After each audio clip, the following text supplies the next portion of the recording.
但係大陸嘅呢個叫做非官方估計呢，其實縮咗水200萬億㗎啦，係已經縮咗一半有多㗎啦。200萬億嘅經濟嘅呢個叫做市值蒸發咗。好啦，好多人賣咗資產係唔夠還債，呢個效應會導致人口流動同房屋需求嚴重下降，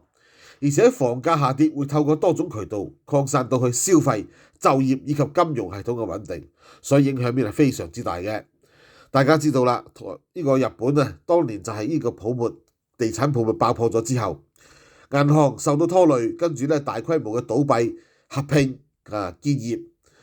最終咧所有嘅信貸都收縮晒，跟住呢啲人唔敢出嚟做生意，唔敢投資，買乜輸乜，冇人夠膽投資，冇人夠膽買樓，冇人夠膽投資股票，任何嘅投資都係蝕，任何嘅買乜嘢都冇增長。呢個就係當年日本嘅慘況。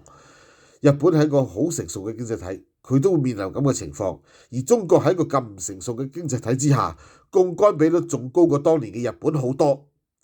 所以爆起上嚟肯定係好大鑊嘅。